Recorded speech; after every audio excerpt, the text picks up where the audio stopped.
Let me now bring on board billionaire investor and author Jim Rogers, chairman of Rogers Holding, joins us live from Singapore. Mr. Rogers, good morning. Always a delight to have you back on ET Now. I am delighted to be here, Coach. Mr. Rogers, are you a bit surprised with the U.S. economic data? If I look at the tone of U.S. economic data, off late things are looking upbeat for the U.S. economy. Coach, you have to remember two things. There's an election in America in November, so you're going to see a lot of good news announced. Whether it's true or not, who knows? Plus, of course, you have the American government spending staggering amounts of money right now and printing a lot of money, getting ready for the election. This happens every 4 years in America. They do their best to get the economy juiced up so they can win the election. Jim, hi, morning. We've got the ECB president come out and say, the debt crisis strategy working as ECB postpones Armageddon. What does this mean for commodity prices, which were in a downtrend as the euro crisis loomed, all of last year?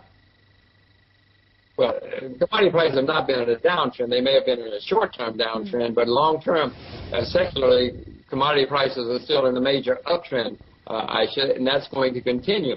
Yes, they have postponed Armageddon. I'm glad you put it that way. Nothing more. We've discussed before here that 2013 and 2014 are what I'm most worried about, because this year everybody's trying to just get through the next election. There are 40 elections in 2012, Aisha. Everybody's going to do their best to get us through the election. Watch out for 2013. So for 2012, Mr. Rogers, do you expect that since there are 40 elections, central bankers, they will continue to print money, and they will print more money, and they will print more money that will automatically, spike commodity prices up?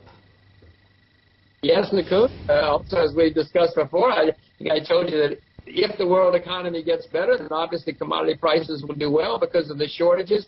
If the world economy does not get better, they're going to print a lot of money, and you need to own real assets when they print money. And yes, there are 40 elections this year, and yes, they're going to print more money. Jim, gold was one of the best trades of 2011, gaining about almost 20%. Will that kind of performance be repeated this year as well? What is the kind of return that you're expecting from gold? Well, I don't know, Aisha. I own gold, and I'm not selling my gold by any stretch of the imagination. Can it do 20% again? Well, of course, it can do anything, but that would be 12 years in a row that gold would be going up, and that's very unusual in any asset, as you well know. It would not surprise me if gold didn't spend this year continuing to consolidate. Maybe by the end of the year, it would start rising again, and maybe even have another up year in 2012. But gold needs to continue to consolidate. I own it. I want it to consolidate. It will make it much, much better, and the ultimate bull market much longer and much higher. Jim, all industrial metals saw major correction in the second half of 2011, but now we hear bullish commentary on copper as well as aluminum from Alcoa and Chinese buying in copper as well. What's the call on both of these for 2012? I would suspect you're going to see base metals doing better because you have these elections and government spending and printing a lot of money. I'm not selling any of my metal. I'm not selling any of my commodities, period, and certainly not my base metals. I think they were probably among the worst performers in 2011. They're overdue for a nice rally. Jim, last time when we interacted with you, which was beginning of the year, you were short India. Are you revisiting your call, or are you still short India? I'm still short India, Coach. I mean, you people, you all should stop calling me up because I'm still short India. Yes, I love India. It's the most wonderful country in the world to visit as a tourist, but I'm still short India. You've got serious problems there. Your governments are always making mistakes. Much as I love the country, I'm short other emerging markets too, Coach. I'm not picking on India.